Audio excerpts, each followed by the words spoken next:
বাজছে কটা কও বাজে কটা এখনো ঘুমাস না কটা রাত বাজে 2টা এখনো ঘুমায় না খালি সারাক্ষণ খেলবো আমি বাসায় ঢুকতে বাকি ঢোকার পরে শুরু হয়ে যাবে খেলনা রাত 2টা নয় 3টা নয় ওদেরকে নিয়ে খেলতে হবে একজন ফিটে উঠবো একজন লাফাইবো একজন গাড়ি পড়বো একজন খেলবো একজন বিচার দিব খালি এগুলাই নিয়ে অনেক আনন্দ করে তা আলহামদুলিল্লাহ দিন শেষে অনেক ভালো আছি পরিবার নিয়ে সবচেয়ে বড় কথা হচ্ছে সারাদিন যত পরিশ্রম করি না কেন বাসা হওয়ার পরে ওদেরকে নিয়ে যখন খেলি পরিশ্রমটা সত্যি অনেক ভালো কিছু হয় পরিশ্রম করি না কেন এই পরিশ্রম পরেও অনেক ভালো লাগে যে অ্যাকচুয়ালি বাচ্চাদের নিয়ে আমরা খেলতে পারতাছি সময় দিতে পারতাছি অনেক কষ্ট করে সারা ঘুমায় না রাখতে হয় 2টা নাই 3টা নাই জামা কাপড় দিতে হয় সবকিছু করে সারা এভরিথিং সব কাজ করে আমার ফিরে লাভাইবো হইলে অনেক রাত তারা খেলতে চায় মাথা ঘুমিয়ে পড়ে তারপর আমি ওদেরকে নিয়ে সময় দুষ্টামি করি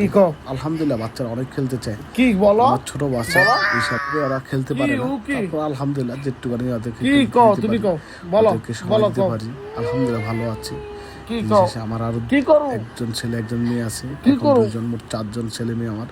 আলহামদুলিল্লাহ ওদেরকে যখন সুন্দর করে মানুষের মতন মানুষ করতে পারি দিনের পথে মানুষের কল্যাণে আমি কাজ করাতে পারি আলহামদুলিল্লাহ সবাই আমি আসলাম মানে পুরো ঘরের রাজা তার দিন শেষে আলহামদুলিল্লাহ ভিডিও সাথে আপনাদের কাছে যাই না আপনারা কি মনে করেন এদান ভদ্র এইখানে একজন আছে একজন ভদ্র বুঝছেন এই যে ভদ্র একেবারে কিচ্ছু বোঝে না ভিডিওতে একেবারে কিচ্ছু বোঝে না কিন্তু রাগ উঠলে পরিস্থিতি এখন খেলতে হবে আমার কোন এখন প্রস্তুত নেওয়া না তারপর আসে কথা বলি ভিডিওতে তারপর দিন শেষে সবার সাথে চলে যেতে পারি জীবনটা যেমন এইভাবে পার করে যেতে পারি আলহামদুলিল্লাহ কিছুই নেই পরিবারকে যখন সুন্দর করে চালাতে পারি পরিবারকে যখন সুন্দর করে নিতে পারি আলহামদুলিল্লাহ যে আনন্দ এই আনন্দ আর কয়জন পাওয়া যায়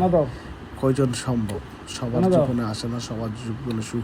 অনেক মানুষেরই টাকা আছে কিন্তু সবাই ভালোবাসা দিতে পারে না নিতে পারে না থ্যাংক ইউ বাচ্চাদেরকে নিয়ে খেলতে পারি দিতে পারি নিতে পারি আনন্দ করে এই যে এত মজা পায় এটা অনেকেরই টাকা আছে পয়সা আছে সম্পদ আছে বাট পরিবার অনেক দূরে থাকে নিজে দূরে থাকে তার মনে কত টাকা ভালো না ভাই পরিবার নিয়ে শান্তি থাকে দুবেলা খান কাছে চান নিশ্চয়ই আল্লাহ ভালো কিছু সৎভাবে আপনাদেরকে চালাবে আপনাদের কাছে একটাই দাবি সুখে থাকলে পরিবার নিয়ে হবে না সাথে আত্মীয় স্বজন পাড়া পড়শি সবাইকে দেখতে হবে সবার কল্যাণে আপনাকে কাজ করতে হবে এটাই দিন শেষে বলা আমি বলবো সবাই সবার জন্য কাজ করুন নিশ্চয়ই অনেক ভালো কিছু হবে আল্লাহ আপনার প্রতি খুশি অনেক কিছু দেবে